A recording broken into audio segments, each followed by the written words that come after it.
Hey everyone, and welcome back to the channel. So in today's head-to-head comparison, let's take a look at the 2025 BMW X6 M60i and the 2025 Audi SQ8.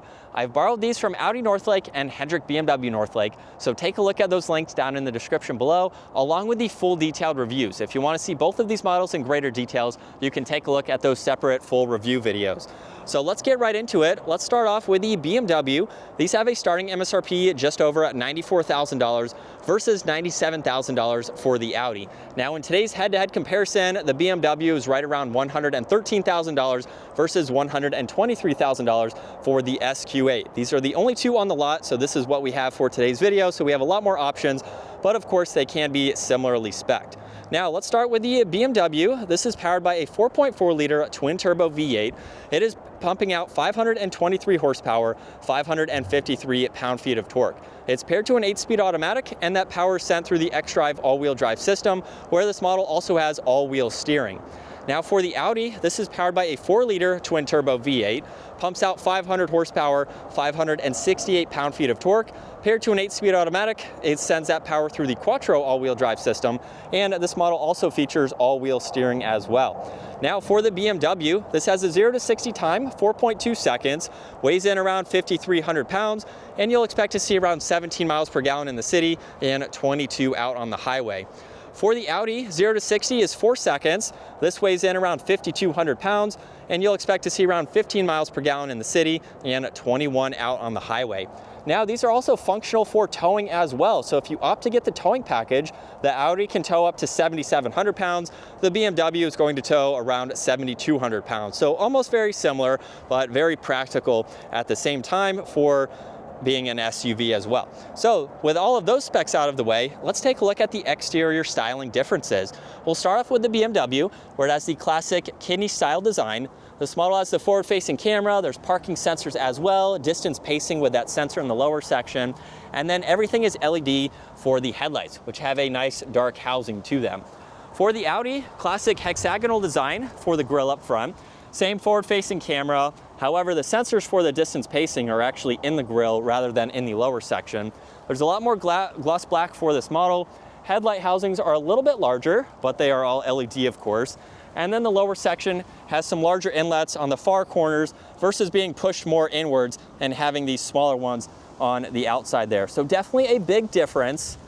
And then the hood lines are somewhat similar to give it a really nice look. Now for these specific models, we have very nice wheels for both of them. You'll notice for the X6, there's the red M Sport brakes with the two-tone design for the wheel, and then the S red brakes with a multi-spoke design there, which I think both look really good, so just depends on your preference. You can get some other options. Now for the BMW, there's gloss black with the camera and the turn signal, and then we have the same thing for the Audi. Both of these are power operating. Now there's also a sunroof up top along with the roof racks, and then for the BMW, same thing. You have the sunroof, no roof racks for that specific model. Now, as we take a look at their side designs, these are a little bit more of that sport back look. So they're not your traditional SUV. It's going to give you more of that sports car vibe with that coupe-like look. And so for these side designs, they're kind of similar. We have a little bit of some subtle differences. The lines are a little bit different. Fender arches are slightly different as well, but overall, they're not all that off with both of their shapes. Now, as we come to the back of the BMW, there is a small spoiler down below. There's also a little bit up on the upper section of the glass. Now, there's the backup camera, all the parking sensors, the quad tip exhaust there, and then of course LEDs as well. And then let's go ahead and take a look at the cargo space. So we have the power liftgate, which will easily open up, and in back, you can lift up the floor where there's the spare tire, as well as a little bit of storage if you have to use it. You have this cover here, which is removable. There's a 12-volt tie-down hooks. You can even fold the back seats down as well if you need a little bit more space. And then you have the buttons up top to close and lock the vehicle. Now, as we work our way to the Audi, you'll notice that the glass is a little bit differently shaped. We have the spoiler up top with the third brake light. There is a wiper blade for this model, and then we have a continuous strip with the LEDs running through that liftgate. There's the backup camera, all the parking sensors, the dual exhaust, and then as you can tell, this model is equipped with the hitch, so it will be able to tow that 7,700 pounds. Now, as we work through our way to the back for the cargo area on the Audi, you'll notice that we have a little bit more storage on the sides that you can go through. If we lift up this floor here, you can actually gain access to a little bit of space. The spare tire is also underneath that, so it's nice to see that.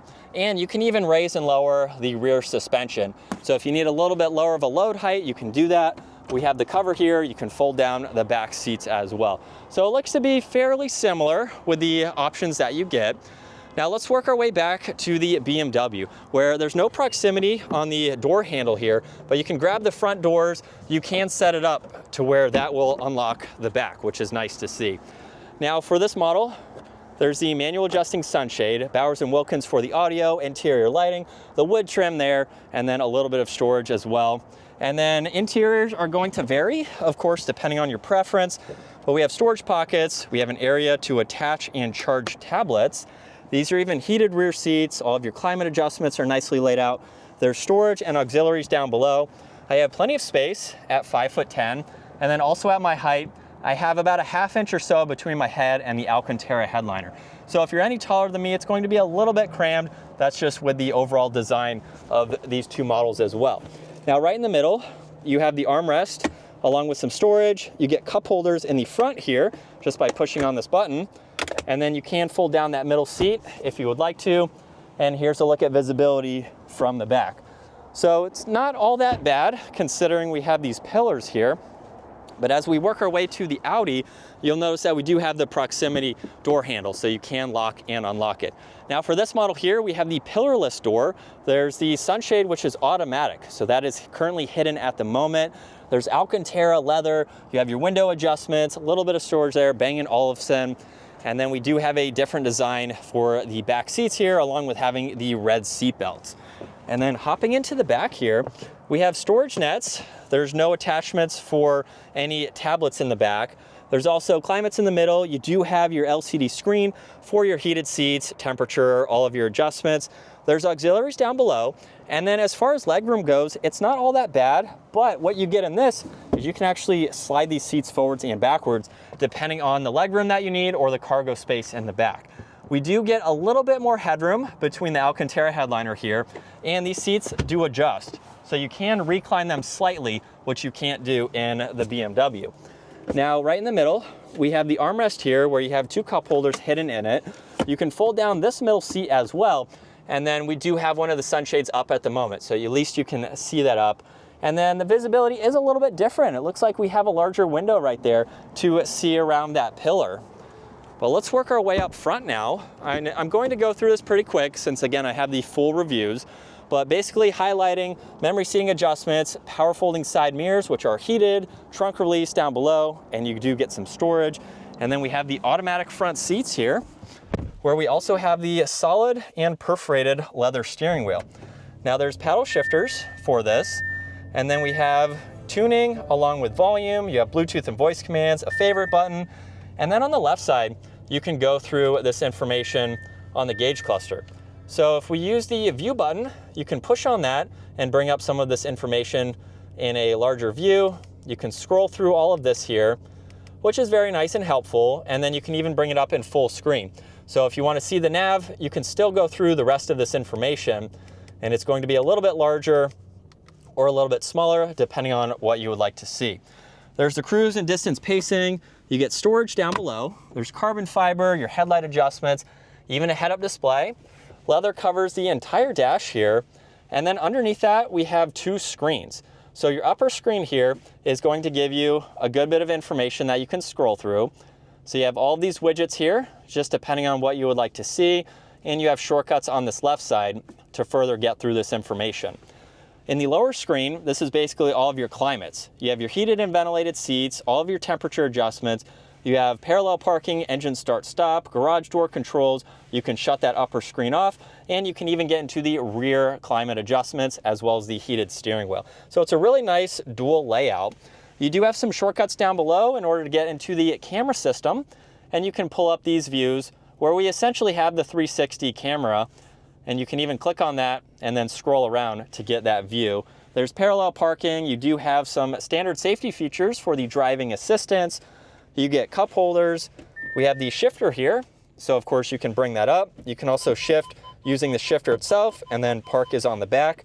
We have an adjustment for the armrest here. You can open that up where you get a little bit of storage. And then we have plenty in the glove box. Up top, you do get some garage door buttons underneath, and then you have touch sensitive dome lights. And here's a look at visibility over both shoulders. So it's pretty easy to see, even over this left side. You're not really sacrificing much visibility with that sportback or coupe-like design, which is nice if you are looking for that design. Now, as we get into the BMW memory seating adjustments as well, we have the liftgate release, your window and mirror controls, basically the same as the Audi. And then when we hop in, we just have a solid leather steering wheel for this model. Now, there's also paddle shifters, cruise control settings. You also have adjustments to get into the gauge cluster here, where you do have a similar design as far as going through the information and the layout. It is going to be a little bit more in this, so you can go through those, and we have the head-up display, which is configurable with a few different settings. Now you get storage over here, just like the Audi. You have headlight adjustments, air vents, leather for the entire dash. However, in this model, we have the larger curved screen. So you have quite a lot that you can go through, and just instead of having two separate screens, everything is in the same screen. Heated and ventilated seats, heated steering wheel, just like you saw over on the Audi. Now underneath that, we have air vents. We also have wireless charging, cup holders and auxiliaries. You can hide all of that away. And we do have controls for that screen, so you can use those as needed. We also have the 360 camera system, just a little bit different of a layout. And it's pretty easy to go through all of this. You have the same, basically the same system as in the Audi. There's drive and sport mode, and then park is behind that. So we don't have a physical shifter, we just have the glass, smaller design there. There's traction control, parking sensors. You do get different driving modes with the BMW, so you can go through these as needed. We have a little bit of storage down below. There's also storage in the glove box. You have ambient lighting there, garage door buttons up top, and then the dome lights here. And then here's a look at visibility. Honestly, it's probably about the same. There's going to be some minor differences here and there, but in general, they're going to have a very similar visibility all around. So with the exteriors and interiors wrapped up, let's get both of these coupe-like SUVs out on the road and see how they compare. So let's start off behind the wheel for the Audi SQ8. This will be a quick test drive since I have the full detailed reviews, so you can check those out for more driving impressions. But with the Audi, we do have some driving modes, which I didn't mention earlier. We have comfort, auto, dynamic, and even an all-road setting too. So if you wanted to take this off the pavement, Audi provides you with a setting, so that way you can go off the tarmac here. But let's pop this into the manual setting while we still have it in dynamic, and we can test these paddle shifters here. Give it a minor acceleration. Definitely has a good tone to it. It's not super loud. Both of these vehicles are luxury focused SUVs that have some added performance to them. So it gives you a good note for that exhaust without being next level. This is a luxury brand. You want it to be nice and comfortable and very refined feeling, but still be a little bit sporty. We have the all-wheel steering too, which is very helpful, especially for a bigger vehicle like this. And it rides very nice. It's what you'd expect from a luxury vehicle. We have the adaptive suspension for this model. As you saw, you could lower it in the rear, so it's going to give you a little bit better of a feel, a little bit more comfortable over bumps in the road and just anything that you have to drive over, just to give you that luxury feel. It's also pretty easy to see. I can see out of the back window. The headrest might be in the way slightly, but I can see around it and, you know, see cars around me. So for that coupe-like design, it really doesn't hinder any of your visibility. But it's a really nice place to be. You have plenty of space for that exterior shape. It's only going to hinder the height of items that you put in the back. So it just depends on what you're using the SUV for. But it's a nice vehicle. It's something that you could absolutely daily drive and just have a well-refined performance SUV coupe. But let's hop into the BMW. So behind the wheel now for the X6. I have it in sport mode. We have it in the manual setting. So here we go.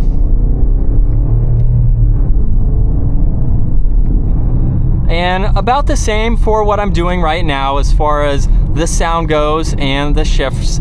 It's pretty smooth, pretty quick, just like you would expect from the Audi as well.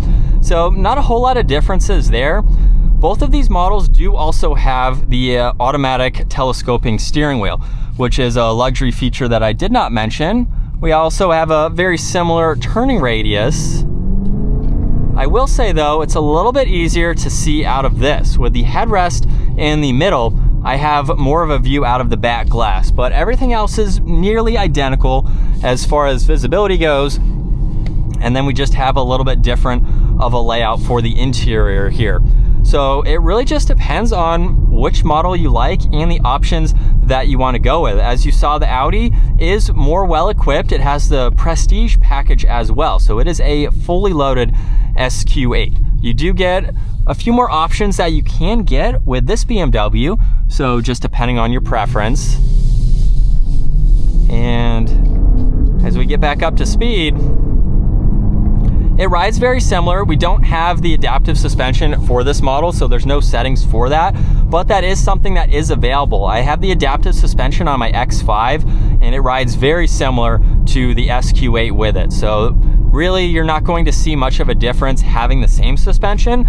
So it is nice that that is available if that's something that you would like to get. But this is going to be pretty much just as luxurious feeling, very similar interior, much different layout, but it's something that will be a good daily driver as well. So back from our test drive now with the Audi SQ8 and the BMW X6 M60. Really, they're kind of the same. There's not too many differences aside from the interior tech. Power seems about the same. They are nearly identical in what they have to offer across the board. Towing, performance, just what you get out of them. So it really just boils down to your exterior and interior preferences. We have very completely different vehicles as far as their front end goes, the technology that they have, the user interface between both of them. They are going to be easy to use. It just depends on which one you like better. I own a BMW X5. I also have an Audi R8. So I'm kind of torn between BMW or Audi. If I were to go with an SUV like this, I kind of like the BMW a little bit more, but I'm a fan of the Audi just because I have both of them. So if I could pick both, I would probably do that. But let me know your thoughts down below. Would you rather have the Audi SQ8 or the BMW X6? Give this video a huge thumbs up if you enjoyed it, and consider smashing that subscribe button so you can stay up to date on daily uploads. I will see you all in the next video.